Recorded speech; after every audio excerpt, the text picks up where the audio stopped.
కొంచెం sodium hydroxide కలుపుకుంటూ కొంచెం ఎక్కువ కలపాలి. హైడ్రోక్లోరిక్ యాసిడ్ ఎక్కువ ఉంటుంది కలిపేసి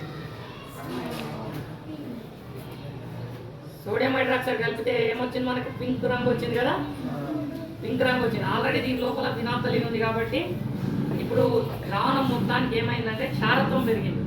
న్యూట్రలైజ్ అయిన సొల్యూషన్లో క్షారాన్ని ఎక్కువ వేసాం కాబట్టి క్షారం పెరిగింది. దీనికి మళ్ళీ మనం ఏం చేయాలి, యాసిడ్ కలపాలి. యాసిడ్ తీసుకోవాలి, ఇక్కడ యాసిడ్ ఉంది, హైడ్రోక్లోరిక్ యాసిడ్. హైడ్రోక్లోరిక్ యాసిడ్ తీసుకున్నప్పుడు డ్రాప్ వేసేసేయండి.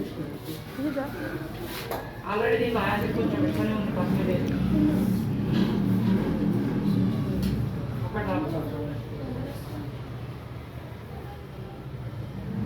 ఇక్కడ చూడండి మొత్తం ఏమైంది, కలర్ మొత్తం పోయింది. అంటే ఇప్పుడు ఏమైంది, మళ్ళీ న్యూట్రలైజ్ అయింది. ఈ సొల్యూషన్ ఇప్పుడు యాసిడ్ కాదు, బేస్ కాదు, ఫినాప్తలిన్ దీంట్లో ఉంది. అంటే యాసిడిక్ నేచర్ ఎక్కువ ఉండొచ్చు. ఇదే ప్రయోగం మనం మిథైల్ ఆరెంజ్తో చేస్తే ఏమైందంటే రెడ్ ఎల్లో వస్తుంది. ఎందుకు, యాసిడిక్ నేచర్ పెరిగితేనేమో ఏమొస్తుంది, యాసిడిక్ నేచర్ రెడ్ వస్తుంది. బేస్ నేచర్ పెడితేనేమో ఎల్లో వస్తుంది. అంటే న్యూట్రల్ ఉంటే ఏం రాదు, కానీ న్యూట్రల్ కాకుండా మనకు కొంచెం ఇప్పుడు దీనిలో యాసిడ్ ఎక్కువ ఉండొచ్చు, ఎందుకంటే మళ్ళీ బేస్ కొంచెం వేస్తే కూడా పింక్ వస్తలేదు. అందుకే మనం ఏం చేస్తాం, ఈ ప్రయోగాన్ని ఎప్పుడు కూడా మనం ఫినాప్తలిన్తో చేస్తాం. కొంచెం యాసిడ్ ఎక్కువ వేసినా అది వివరణం అయ్యే ఉంటుంది, అర్థమైంది. అందుకని ఫినాప్తలిన్తో చేస్తాం.